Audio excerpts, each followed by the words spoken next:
Abortions are miscarriages అనేది they are చాలా common. Miscarriage అనేది ఒక ఇన్సిడెన్స్ జనరల్ పాపులేషన్లో చూస్తే అరౌండ్ 15%. అంటే అబౌట్ 100 కపుల్స్ ప్రెగ్నెంట్ అయితే దాంట్లో 15 people are likely to miscarry అనమాట.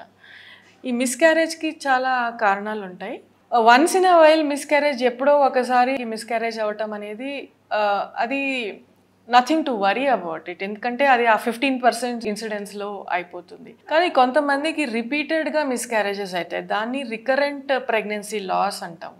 So more than 2 times miscarriage అయితే కొన్ని టెస్టులు చేయాల్సి వస్తుంది, ఏదైనా కారణం ఉందా అని తెలుసుకోవటానికి. సో అది చాలా ఇంపార్టెంట్. మనం వన్స్ మిస్క్యారేజ్ ఎవరికైనా కావచ్చు, కానీ మోర్ దెన్ 2 times అయితే కనుక మనం టెస్ట్ చేయాల్సి వస్తుంది ఎందుకు ఇట్లా అవుతుంది, సో దట్ మనం నెక్స్ట్ టైం ప్రివెంట్ చేయవచ్చు ఇలాంటి మిస్క్యారేజెస్ని. సో ఎలాంటి టెస్ట్లు ఉంటాయంటే కొన్ని జెనెటిక్ కండిషన్స్ వల్ల మిస్క్యారేజెస్ రిపీటెడ్గా అవ్వటం, తర్వాత ఒక టైప్ ఆఫ్ యాంటీబాడీస్ ఉంటాయి, యాంటీఫాస్ఫోలిపిడ్ యాంటీబాడీ సిండ్రోమ్ అనేది ఒక కండిషన్ ఉంటుంది, దానివల్ల కూడా రిపీటెడ్గా మిస్క్యారేజెస్ అవుతాయి.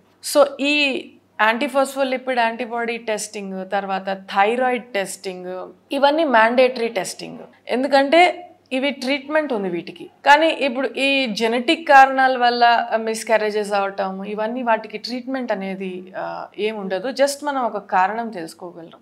ఒక్కొక్కసారి యూట్రస్లో కొన్ని అబ్నార్మాలిటీస్, యూట్రస్ స్ట్రక్చర్ సరిగ్గా లేకుండా దాంట్లో ఒక సెప్టమ్ కానీ పాలిప్స్ కానీ ఫైబ్రాయిడ్స్ కానీ ఉండటం వల్ల కూడా ఇట్లా రిపీటెడ్గా మిస్క్యారేజెస్ అవుతాయి. సో కొన్ని ట్రీటబుల్ కండిషన్స్ ఉంటాయి, ఫర్ ఎగ్జాంపుల్ సెప్టమ్ కానీ లేదా ఫైబ్రాయిడ్ కానీ, ఇవన్నీ మనం సర్జరీ చేసి తీయగలుగుతాం.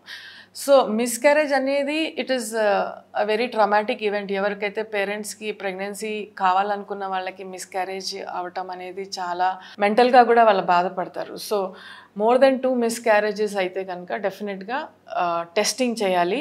కొన్ని ట్రీటబుల్ కండిషన్స్ నేను ఇప్పుడే చెప్పాను కదా, అవి ఉంటాయి, వాటికి ట్రీట్మెంట్ ఇస్తే ప్రెగ్నెన్సీ కంటిన్యూ అయ్యే ఛాన్స్ ఉంది. Now there is another thing called abortion. Abortion అనేది మనం విల్ఫుల్గా టర్మినేషన్ చేసుకోవటం.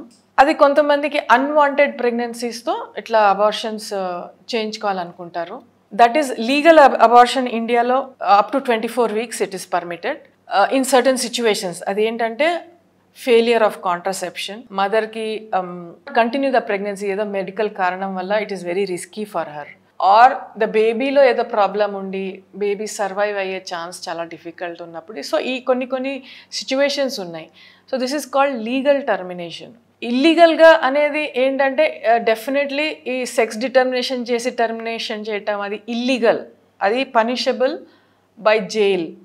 సో అలాంటివన్నీ they are offences, but there is something called legal termination, దానికి కొన్ని ఇండికేషన్స్ ఉన్నాయి. సో ఎర్లీ అబార్షన్స్ అనేది safe. So early abortions below 12 weeks సేఫ్గా చేయగలుగుతాం. మళ్ళీ కొన్ని సిచ్యువేషన్స్లో మదర్కి heart condition or mother is very risky to continue pregnancy, అలాంటి సిచ్యువేషన్స్లో abortion is permissible up to 24 weeks. After 24 weeks again it is not permissible to do legal termination. So that is about abortions and miscarriages.